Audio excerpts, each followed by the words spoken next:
So one of the things that we either forget or we don't know yet is about anger, that often we just get stuck in the story. We get stuck in what happened, who did what to whom, and the venting part of it, right? So the story of what happened, which is actually important, or what's happening. And so we might quickly go to maybe venting to a friend or complaining on social media or any of these things, or, we've all done it, it's perfectly fine. But we don't see it through.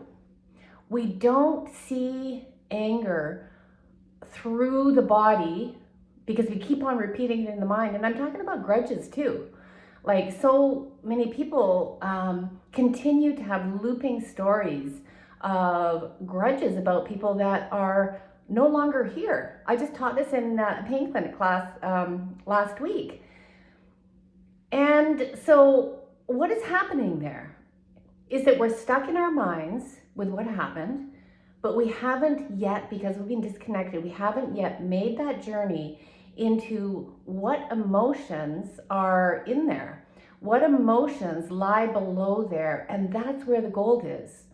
So it's the hurt, it's the sadness, it's the anger, it's the resentment, it's the grief of what happened or what never happened. That's where real transformation lies.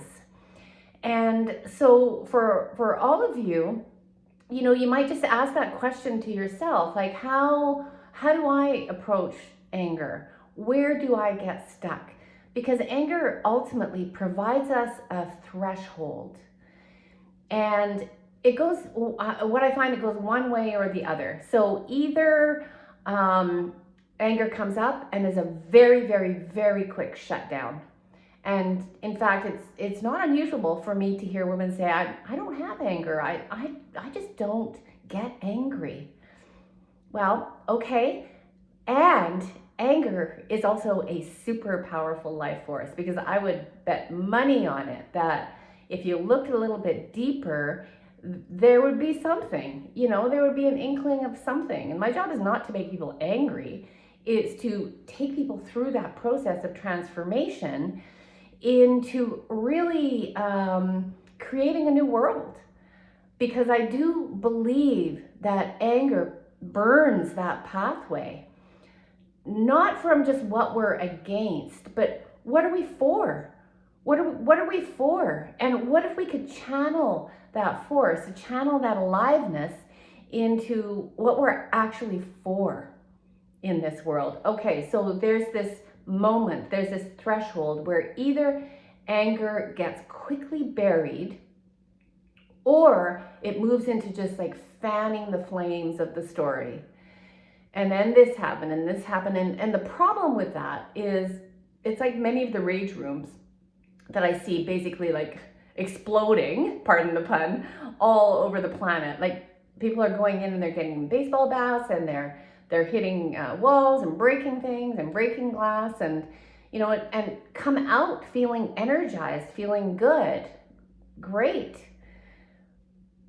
But you haven't seen it through. You've also just lit up that part of your brain that is fiery, that is energetic, that is like, on fire, literally. And that just fuels more anger, to be honest. So it's like we have this like rushing river inside of us, and then we put up a dam. We hold the dam, and the dam turns into pain and tension and resentment and more stories, and because it fuels on networks on our brain, and this happened and that person did this, and it's a cesspool. And if we can see it through, if we can feel what we feel, so the flames are burning, you're feeling the fire in your belly, and first of all, there's an expression. There is a fiery expression. Maybe it's in a journal, maybe it actually is to someone, maybe it's, in the safety of a friend or a therapist. So that's important. The voice is important. But that's not all. And here's where things get really interesting. So it's like you're fueling the fire, and often we're actually draining a lot of the swamp of what's being held so tightly inside our body for decades, maybe even for generations. It's intergenerational. And that's important. But then what happens if we stay with it and the flames start to lessen? What happens to a fire? What happens to a fire? Yeah, it starts to calm. The activity starts to cool.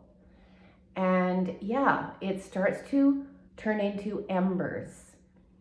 And it starts to turn into a cooler, it's not actually cooler, but a black fire. And it's refined. And it's got an elegance to it. And this is where we're deep inside our body, deep inside our womb. And there is a power that emerges that is beyond any force I have ever seen.